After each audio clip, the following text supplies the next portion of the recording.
I'm Joe Feeks, editor at Poultry Health Today, and with me today are two gentlemen from the University of Arkansas, Marty Matlock, who is the Executive Director of the Office of Sustainability, and also his colleague Gregory Toma, who is actually a chemical engineer, but this all ties into our topic today, sustainability, so that's what we're going to be talking about. Marty, I read an article the other day saying that sustainability was the most talked about topic in poultry, but there seems to be a lot of confusion about what it means. Could you center us on that and Absolutely. Give us your own definition? Sustainability is actually quite simple. It's about continuous improvement. It's about understanding what our priorities are and getting better at the things that matter to us. That it means increasing efficiency and decreasing bad impacts. We've been doing it in U.S. agriculture for a couple of hundred years. We're very good at it. It's what makes us the most efficient and profitable producers in the world. We just have to keep doing it. Now, what it also means is we have to expand our conversation about what matters. And that's what's new about sustainability now, is because we're not just talking about sustainability on the farm, which is critical, and it's the first step. We're also talking about sustainability of our watershed, of our communities, of our biosphere. Now, that's what makes sustainability complicated, is that it's so big. But if we remember that it really just begins with this simple principle, continuous improvement on the farm. And as you pointed out, that's something that we've been doing in agriculture all along, particularly in poultry, which is a very efficient disease. What changes does poultry need to make today to become more sustainable than it already is? The poultry community, the community of poultry producers around the United States have been having this discussion about where the challenges are. And they're not just having the discussion with each other, they're having this discussion with World Wildlife Fund, Nature Conservancy, and others to better understand what the big issues are that maybe we're not seeing as clearly as we should see. And in fact, what we're finding is that we have high convergence of opinions. We've got 3 billion people coming to dinner in the next 40 years. We're at 7.5 billion now. We'll probably hit 10 billion by 2050. All those folks are going to want to eat, and they're going to want to eat good food. They're going to probably want to eat poultry, a lot of them. And what that means is we've got to produce a lot more poultry. If we're going to do that on a planet that has limited resources, we've got to do what the World Wildlife Fund says and freeze the footprint of agriculture. That means intensification, increasing efficiency of yield from the land, of resources going in for the area we have, is the key to sustainability. So our definition, the poultry producers' definition of sustainability, is the same as conservation organizations' definition of sustainability. We have aligned interests. Now, companies like Walmart, McDonalds, they're coming out with sustainability guidelines for the food industry. What kind of interaction do you have with groups like that in helping them appreciate what the poultry industry is doing? What the retailers, what the restaurant trade recognizes is that agricultural producers are the owners of the concepts and the process of sustainability on the farm. That you can't dictate things to them without bad things happening, unintended consequences. That farmers know best. They've come to that realization over the last 5 years, and we've worked with them to understand that. So what we are working with them to do is to develop a commonly understood framework for sustainability that includes defining our key performance indicators, the things we care about, measuring them, benchmarking, setting goals, and then implementing strategies to improve them. Communicating that very clearly to the people at the retail and grocery and restaurant trades, and then that way they can communicate to their customers, the ultimate consumers of the products. It's not complicated, it's just hard. It's hard because there are a lot of people with a lot of different opinions, but we're bringing those together very effectively because we have good science, we have good measurements. Now, sustainability has to be really a global concept. It's not something you can just do locally. Greg, I understand that you worked with the United Nations Food and Agriculture Organization to help establish sustainability guidelines. Can you tell us about those? Certainly. Specifically for poultry, right? Yes. So I was invited to be the scientific lead for the technical advisory group organized by the United Nations Food and Agriculture Organization in partnership with the LEAP, which is the Livestock Environmental Assessment and Performance Partnership, which is a group of industries, non-governmental organizations, and governments who have come together with the understanding that measuring sustainability is important and that we can't have many, many different metrics, and we need to have some guidelines around how to proceed in terms of data collection, what assumptions can be made, and to sort of tighten the guidelines around the metrics for what defines sustainable poultry production. And I think some people have the concept that sustainability means just going back to nature or maybe using less technology. Have you encountered those sentiments as well?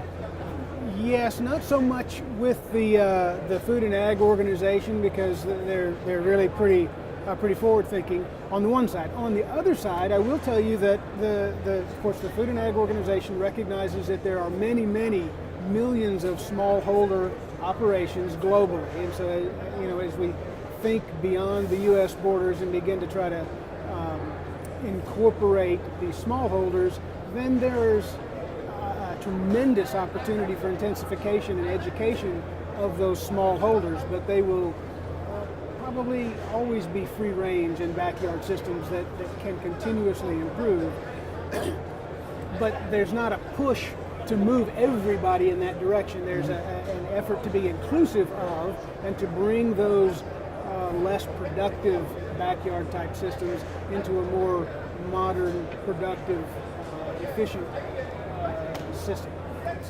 What we say in the United States to our colleagues that we work with in the environmental community, which is usually where this sentiment comes from, that the way we did it 100 years ago was best. Our data clearly shows if you care about greenhouse gas emissions, energy use efficiency, feed conversion, waste management, nutrient, water quality, land use and land use conversion, then that's not the way to do things. Intensification is the way to do things. And World Wildlife Fund and Nature Conservancy are leading conservation groups to move away from, frankly, the silly notion of sustainability that it's some bucolic, historic way we used to live. My granddad plowed with a mule. I can tell you it's no fun. He bought a tractor as soon as he could afford one. And that's, we have expanded our production efficiency and effectiveness in the United States with technology for the betterment of the product, safer, it's more secure, we can produce more products. We've done all of those things also to make the life of the farmer more humane. It's a hard life being a subsistence farmer. The average life expectancy of a subsistence farmer is under 45 around the world. It is not a good way to make a living, and you're always at risk of failure, and failures for a subsistence farmer equal famine, equal death. So to Greg's point, our goal in global sustainability is to enhance the resilience of these smaller landholders so that they are engaged in marketplace economies, so they're actually selling products and have the capacity to get better. We got a lot of hungry people coming to dinner. It's going to take every tool in our toolbox to feed them if we're going to have any land left for other life. Now, when people think of the poultry industry, they tend to think of the big corporate farms and everything, but the reality is a lot of the poultry that is raised in this country comes from family-owned farms that maybe contract with the big food companies, but they are small family-owned operations. What can some of these operations, the smaller poultry operations, do to become more sustainable? Because it's a buzzword, everybody's talking about it. What can they do today? What they can do today is they can work with the U.S. Poultry and Egg Federation's environmental subcommittee on sustainability and understand the metrics that are being developed. We convened a session this morning where we had growers in the room, small growers represented, and they had this discussion with their integrators. And what they can do is they can understand the priorities of their location, working with their NRCS and county extension specialists, understand if they are in a nutrient-sensitive area, then the manure management becomes an issue. If they have other water quality concerns, bacteria, etc., then they have very local specific concerns. In general, what they can do is work to become more efficient, increase their profitability through increasing efficiency of all of their inputs. That's good for everybody. And they can reduce their risk. That means less bad stuff going off the farm. And there are different ways to do that depending on where you live. But those are two simple things to do. Increase efficiency by measuring things and knowing things. Know how much water you're using, because that creeps up on you. And sometimes if you're just pumping a well, it creeps up on you, the cost. Know how much energy you use. Propane costs may not stay down. Understand how much diesel fuel you're using And if you can maybe decrease your trips by half, if you can do that, you've just cut your fuel use in half. Those are the simple things you can do that make you more sustainable, but document them. Write them down, keep records, not just for yourself, it's important for you to learn, but also so you communicate to your larger community so they can learn together. I'd like to just underscore a point that Marty made. In our meeting this morning, one of the small producers asked exactly the question that you asked, what can I do? It was a very pointed question. And the response from the panel, which I agreed with fully, was benchmark. Right, so measure your operations, understand your operations, but also be able to report this information into a larger context. What we've seen with the dairy industry, for example, is that we'll see 50 operations, and the range may be a factor of 3. Mm-hmm. But nobody knows what anybody else is doing. Nobody knows what the average is. And so knowing that one of your colleagues, in this particular case, a competitor, was using a third of the natural gas that you did, maybe a light bulb will go off and you say, perhaps I can do something. But without this sharing of information, without this transparency about what sustainability is, it becomes very difficult to prescribe an activity in isolation. So this effort that the U.S. Poultry and Egg Federation is working towards, a transparent benchmarking operation, is really, really critical in my mind. Gentlemen, really excellent points, and I appreciate your coming by here today. We've been talking with Marty Matlock and Gregory Toma, both professors at the University of Arkansas, about sustainability. Thanks again. Pleasure. Thank you, Joe. Thank you, Craig.